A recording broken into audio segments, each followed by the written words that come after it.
ha pubblicato diversi saggi e libri, l'ultimo dei quali è Mimesis desencarnata entre imagens e textos luso-brasileiros, pubblicato a Lisbona dalle Edições Esgotadas nel 2020. E oggi ci parla, il titolo appunto l'ho recuperato dal quaderno dei riassunti, in realtà il titolo era quello che lei aveva indicato, un po' più lungo rispetto a quello che appare nel programma. Il titolo è Nos porões da ditadura militar, considerações sobre o romance K, relato di una busca, di Bernardo Kuczynski. E a questo punto passerei la parola appunto alla professoressa Fontes. Então, eu vou começar com as epígrafes que estão aqui projetadas, né? Que inicia o livro. Tudo neste livro é invenção, mas quase tudo aconteceu. E a segunda epígrafe, contra o senhor, é o que sei e o senhor não sabe. Mas principal, quero contar, é que é o que eu não sei se sei e que pode ser que o senhor saiba, do Guimarães Rosa. E a outra, acendo a história, me apago a mim.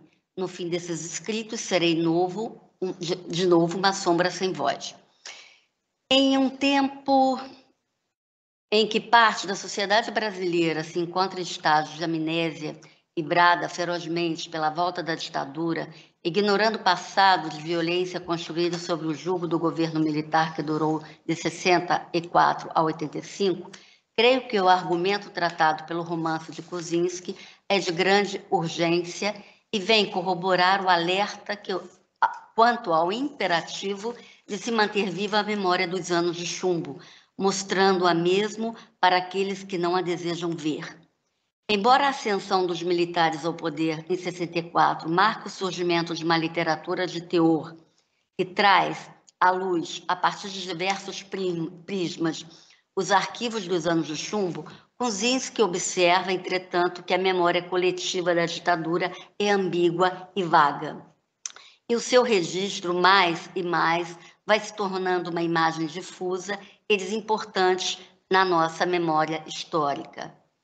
Diante do abismo entre a experiência vivida, que está na origem da incapacidade de testemunhar, e a linguagem disponível, a imaginação, isto é, a literatura, é chamada a cumprir uma função de ponte, ainda que precária, entre esses dois lados que, em geral, não se comunicam entre si.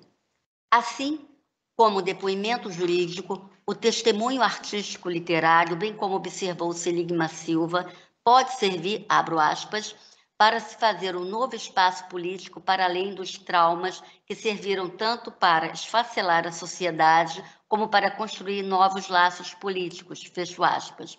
Por isso, a passagem pelo testemunho é fundamental, tanto para indivíduos que vivenciaram experiências limites, como para sociedades pós-ditadura. A origem da noção de testemunho é jurídica e remete, etimologicamente, à voz que toma parte de um processo em situação de impasse e que pode contribuir para desfazer uma dúvida.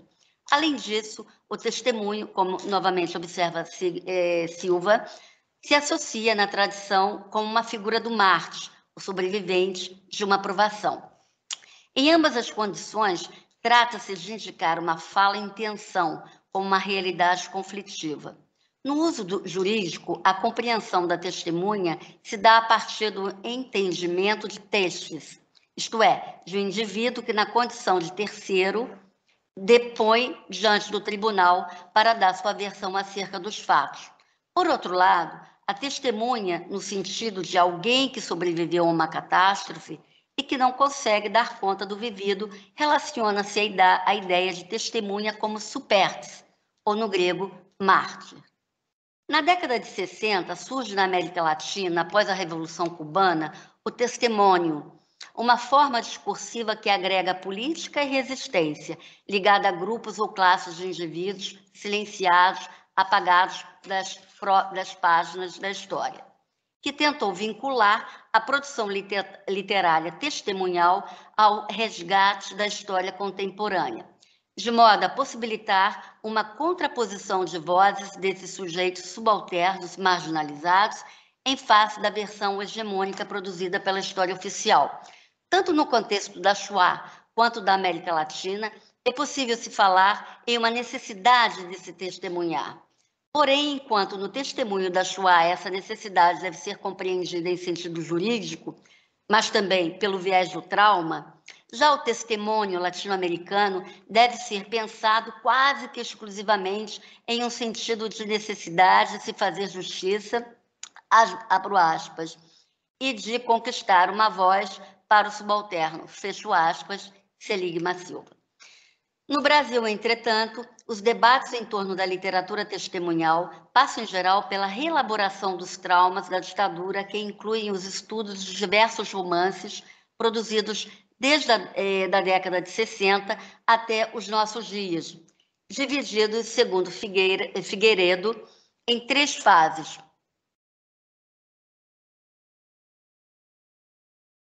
Pode-se dizer que, nos 2 primeiros períodos de produção, prepondera a figura da testemunha como supérstite, visto que muitos dos autores foram vítimas do aparato repressivo, tornando-se assim, abro aspas, sobreviventes dos porões da ditadura, fecho aspas.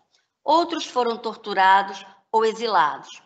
Em relação ao terceiro período, verifica-se não mais o predomínio das testemunhas como supérstites sobreviventes. Verifica-se não mais o predomínio da testemunha como supérstite sobrevivente. Os textos produzidos filiam-se à noção de testemunho em que os autores relaboram o vivido no modo ficcional, inspirando-se em casos verídicos, porém já transmutados. A testemunha não seria somente aquele que viu ou com seus próprios olhos.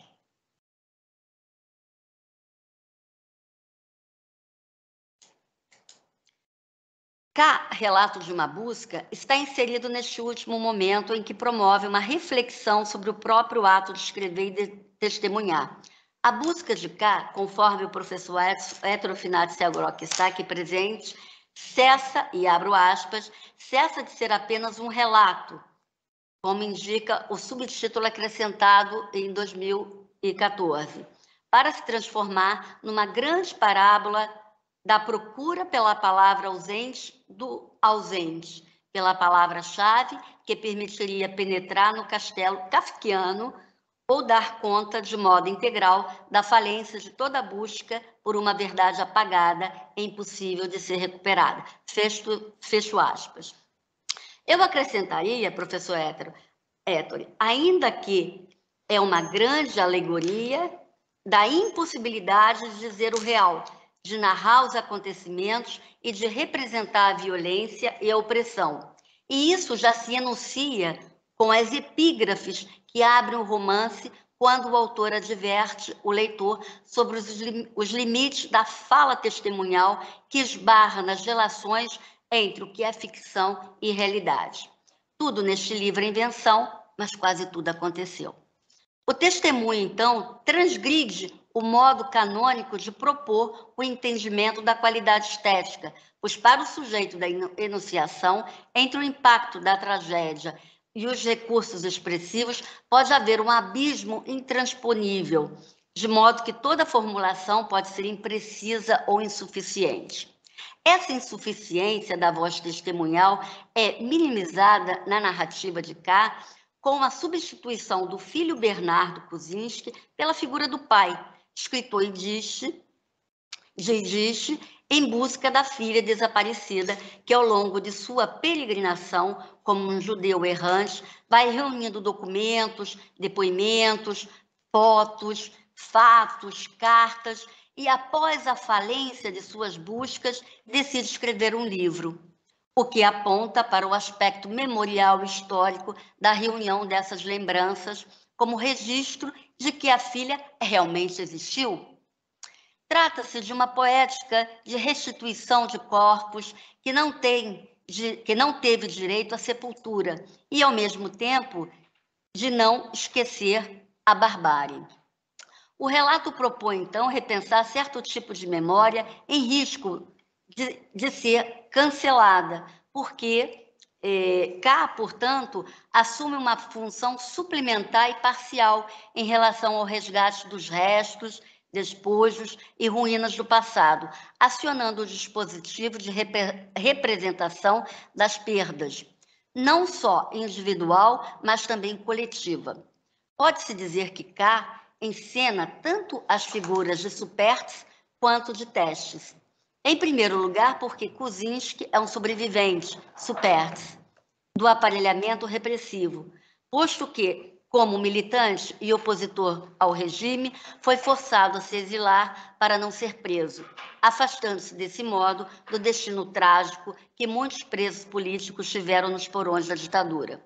Em segundo lugar, porque o escritor também é testemunha, Testes, do sequestro, da tortura e desaparecimento da sua irmã e de seu cunhado, sendo desse modo capaz de portar algo verídico sobre os fatos e transmitir o que a professora de Química da Universidade de São Paulo, Ana Rosa Kuczynski, e seu marido Wilson Silva, as verdadeiras testemunhas dos horrores da ditadura, jamais puderam dizer e fazer.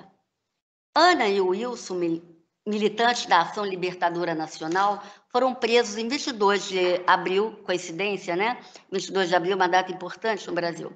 22 de abril de 1974, pelo delegado Sérgio Fleury. E, segundo a entrevista do delegado Cláudio Guerra, que está disponível na internet, ao jornalista Marcelo Neto e Rogério Medeiros, para o livro Memórias de uma Guerra Suja, publicado em 2012, eles, ambos, né, o casal, foi levado para a Casa da Morte, em Petrópolis, mantida pelo Centro de Operação do Exército, que atuava em coordenação com os DOI-CODE. Importantes informações sobre a Casa da Morte vieram a público por intermédio de vários depoimentos, complementados e corroborados por documentos produzidos pelo próprio Estado, bem como por testemunhos de ex-presos políticos e depoimentos de agentes da repressão durante a Comissão Nacional da Verdade. Também o episódio envolvendo o desaparecimento e a morte de Ana Rosa e Wilson Silva encontra-se registrado no dossiê dos mortos e desaparecidos políticos a partir de 64, no qual consta o depoimento do próprio Kuczynski. A Casa da Morte foi um dos principais centros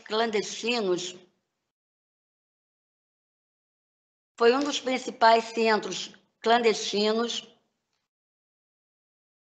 de detenção ilegal, tortura, execução e desaparecimento forçado de presos políticos. E sobre ela, suas funções, atuações, há uma vasta descrição no relatório da Comissão da Verdade. Kuczynski se reporta a esses depoimentos no capítulo A Terapia, que desenvolve a tensão entre elementos históricos e ficcionais a partir do diálogo entre a jovem Jesuína Gonzaga e uma psicóloga. Ao falar sobre seu passado, Jesuína revela que foi tirada da penitenciária feminina de Taubaté pelo delegado Fleury para trabalhar em uma casa localizada na cidade de Petrópolis. Kuczynski não dá nomes e não cita nomes, só cita o nome de Fleury, né?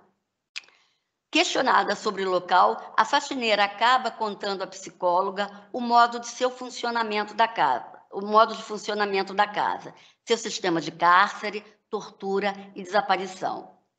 Outro dado histórico presente no capítulo refere-se à participação da sociedade civil, mais especificamente à colaboração de empresários com a ditadura militar no Brasil. E ainda, em A Terapia, que o leitor terá conhecimento do paradeiro da filha de K, a partir da narração da faxineira sobre a chegada de uma presa política à Casa de Petrópolis durante um fim de tarde. Neste capítulo, história e ficção se misturam. No plano ficcional, a jovem militante comete suicídio, pois diante da tragédia, o autor, Kuczynski, introduz uma mentira. evita imaginar todas as torturas sofridas pela irmã, preferindo dar-lhe uma cápsula de cianureto. No plano histórico, contudo, sabe-se que Ana Rosa e Wilson Silva foram levados ainda vivos para a Casa da Morte pelo pelo coronel Fred Perdigão Pereira. Foram torturados, executados e depois transportados pelo delegado Guerra para o forno da usina Cambaíba, no Rio de Janeiro, a fim de serem incinerados de modo a não deixar rastros, pois a ausência do corpo implica juridicamente proceder com prova testemunhal, de modo a suprir a ausência do cadáver. Esta ausência implica ainda outros problemas jurídicos, por exemplo, crimes que se qualificam como permanentes, em que a execução se protrai no tempo por determinação do sujeito ativo. Ora, se configura que o desaparecimento político no Brasil é tipificado como sequestro, acontece que, enquanto não aparecer o corpo, o crime se está consumando, portanto, é crime permanente. Nessa circunstância, o testemunho é peça fundamental dentro do ordenamento jurídico brasileiro para a declaração da morte presumida, ou ficta, quando, embora não sendo possível encontrar o cadáver, nas circunstâncias previstas em lei, o óbito for considerado provável ou acertado. No caso da morte presumida, não há atestado médico, muito menos duas pessoas que presenciam ou verificam o fato, não há materialidade. Nas palavras do personagem K, era como enterrar os casos sem enterrar os mortos, sem abrir espaço para uma investigação. Manobra sutil que tenta fazer de cada família cúmplice involuntária de uma determinada forma de lidar com a história. Fecho aspas. Ludmila da Silva Castella observa que, abro aspas, a não existência de um momento único de dor e de obrigações morais sobre o morto, associado ao desconhecimento das formas da morte, constitui uma nova figura, ou seja, a da privação da morte. Fecho aspas. Em 1910, o Edson Telles e Vladimir Safatli publica a obra O que Resta da Ditadura, à Exceção Brasileira. O estudo traz uma reflexão acerca da elaboração da memória-esquecimento, que está na base das sociedades destinadas a repetir o que são incapazes de elaborar.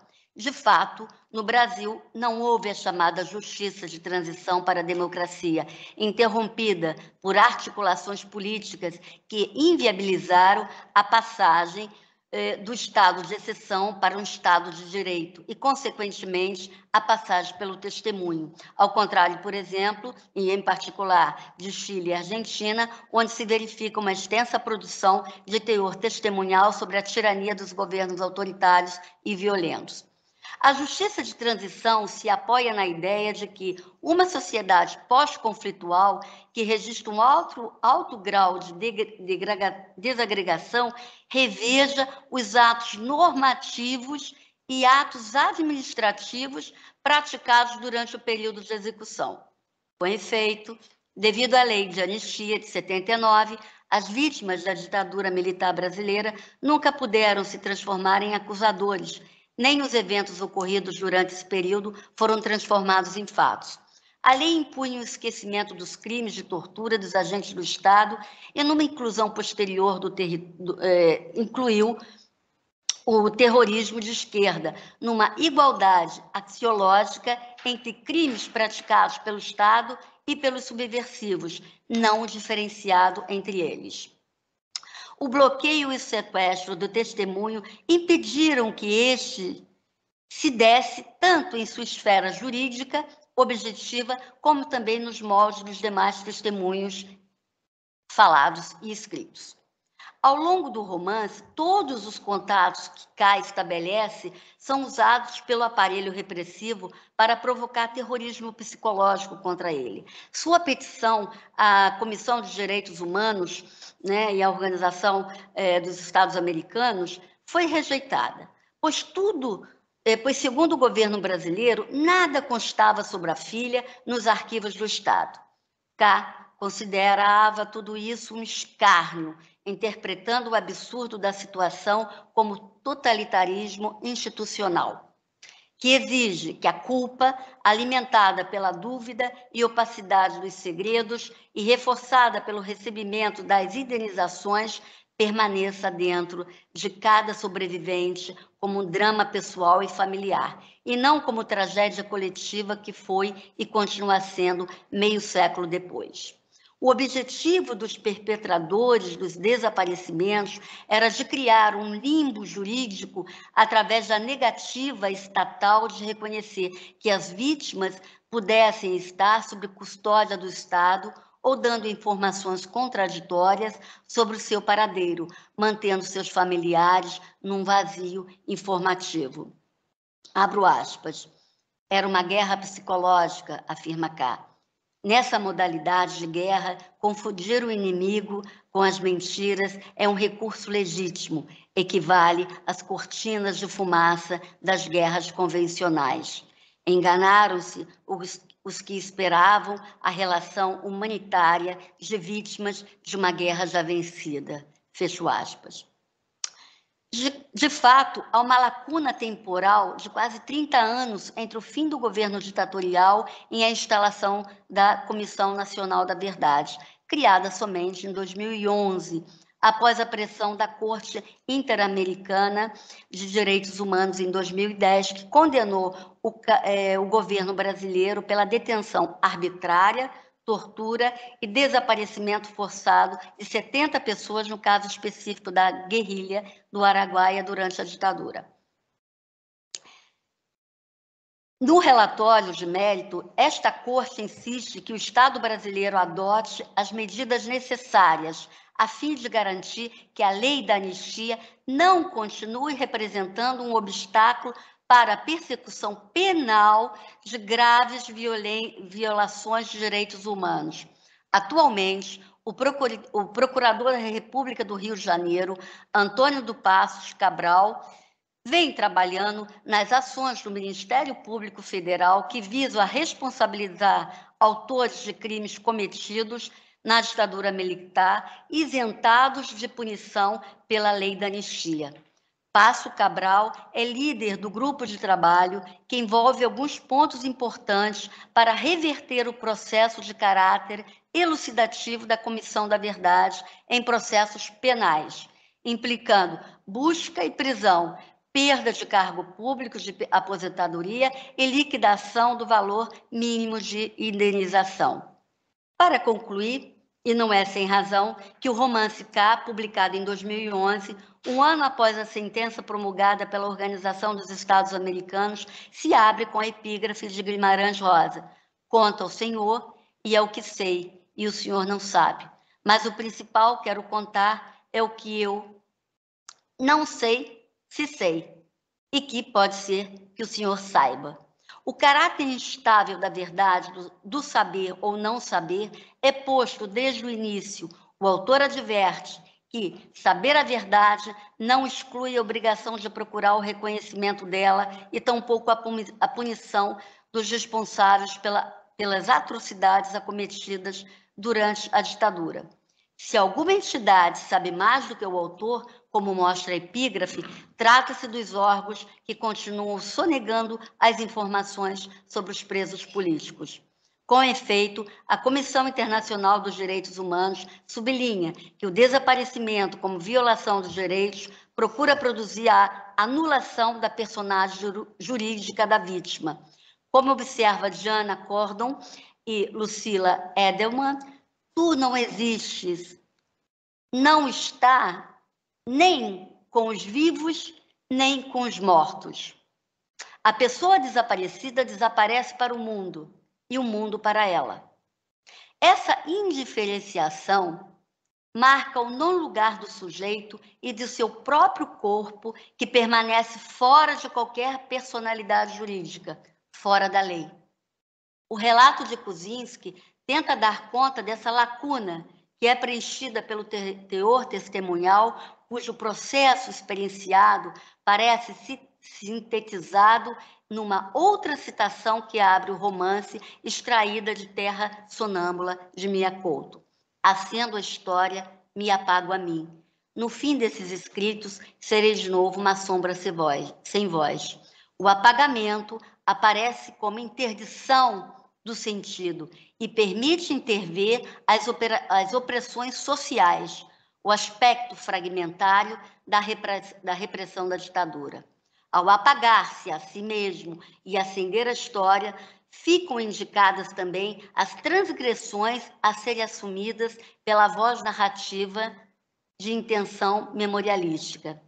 Outras vozes surgem entrecruzando-se com a história de cá e aludindo ao jogo proposto pelo autor implícito na estruturação do romance, um jogo de falas, testemunhas, que considera o relato de uma busca um espaço de inter-relações de narrativas encaixadas que tanto recordam o que aconteceu quanto o percurso de cada personagem e ator na cena da ditadura militar no Brasil. Obrigada.